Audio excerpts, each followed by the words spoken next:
Hi అండి, అందరికీ నమస్తే. ఈరోజు మనం పొడి బియ్యం పిండితోటి మంచి రుచికరమైన దోశను తయారు చేసుకుందాము.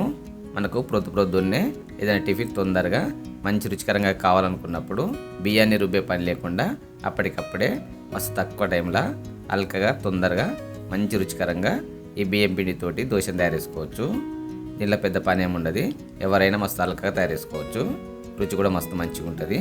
మీరు కూడా మీ ఇంటికి ఒకసారి ఈ బియ్యం పిండితోటి దోశను తయారు చేసుకొని చూడండి. ఇక ఇప్పుడు మనము ఈ దోశను తయారు చేసుకుందాము. ముందుగా ఒక గిన్నెల 2 కప్పుల బియ్యం పిండి వేసుకోవాలి.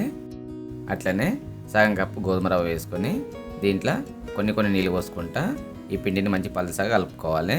పలసగా అంటే మనం మజ్జిగ తయారు చేసుకుంటాం కదా, మజ్జిగ ఎంత పలసగా ఉంటుందో ఆ విధంగా ఈ పిండిని కూడా మంచి పలసగా తయారు చేసుకోవాలి.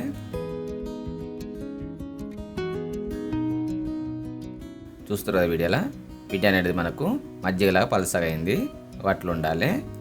ఇక ఇప్పుడు ఈ పిండి మీద ఒక మూత పెట్టుకొని ఒక 15 నిమిషాల పాటు మనం కలుపుకున్న పిండిని నానబెట్టుకోవాలి. ఇక మనము పిండి నానబెట్టుకొని 15 నిమిషాలు అయింది. ఇక ఇప్పుడు పిండి మీద మూత తీసి ఈ పిండిని ఒకసారి కలుపుకోవాలి.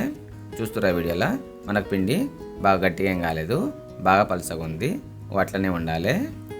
ఇక ఇప్పుడు దీంట్లో కొంచెం కొత్తిమీర, కొంచెం కరివేపాకు, కొంచెం కచ్చపచ్చ దంచుకున్న అల్లం ముక్కలు, కొన్ని కట్ చేసుకున్న ఉల్లిపాయ ముక్కలు, చిన్న కట్ చేసుకున్న కొన్ని పచ్చిమిరపకాయ ముక్కలు, రుచికి సరిపడినంత ఉప్పు, ఒక చెంచా చక్కెర, సగం చెంచా జీలకర్ర వేసుకొని ఇవన్నీ మంచిగా కలిసిపోయేటట్టు కలుపుకోవాలి.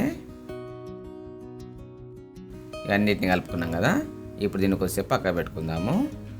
ఇక ఇప్పుడు స్టవ్ మీద ఒక దోశల పెనం పెట్టుకొని పెనం వేడెక్కినాక దీని మీద కొంచెం నూనె వేసుకొని ఈ నూనె పెనం మొత్తం అయ్యేటట్టు రాసుకోవాలి. ఇక పెనానికి మనం నూనె పెట్టుకున్నాక మనం కలుపుకున్న బియ్య పిండి ఉంది కదా, ఆ బియ్య పిండిని ఒక చిన్న గ్లాస్ తోటి ఈ పెనం మీద మంచి గుండ్రగా పోసుకోవాలి. మనకు పిండి అనేది బాగా పలసగా ఉండాలి. పలసగా ఉంటేనే మనం దోశ పోసుకుంటా అంటే మంచి బబుల్స్ లాగా వస్తాయి. చూస్తున్నా వీడియోలో మనకు దోశ అనేది ఎంత మంచి బబుల్స్ లాగా వస్తుందో. పిండి చిక్కగా ఉంటే అట్లా రాదు, మనకు పిండి పలసగా ఉంటేనే ఇట్లా తయారవుతుంది.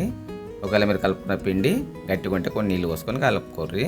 మీరు ఒక దోశ మోసుకుంటే మీకు అర్థమవుతుంది పిండి పలసగా ఉందా గట్టిగా ఉందా అని. ఇక మనం దోశ పోసుకున్నాక దీని మీద కొంచెం నూనె కూడా వేసుకోవాలి. ఈ నూనె వేసుకున్నాక ఇక దీని మీద ఒక మూత పెట్టుకొని మామూలు మంట మీద ఒక 2 నిమిషాల పాటు ఈ దోశను కాలనియాలి. ఇక 2 నిమిషాలు అయినాక దోశ మీద మూత తీసి మనకు దోశ ఒకవేళ మంచి కాలినట్లయితే తీసి పక్కకు పెట్టుకోవాలి. చూసిరు కదా, మనకు బియ్యం పిండితోటి అప్పటికప్పుడే మంచి రుచికరమైన దోశ తయారైపోయింది. బియ్యాన్ని రుబ్బే పని లేకుండా తొందరగా అప్పటికప్పుడే ఏదైనా మంచి రుచికరమైన టిఫిన్ తయారు చేసుకోవాలనుకున్నప్పుడు ఈ విధంగా బియ్యం పిండితోటి దోశను తయారు చేసుకోండి, మస్తు మంచిగా ఉంటుంది.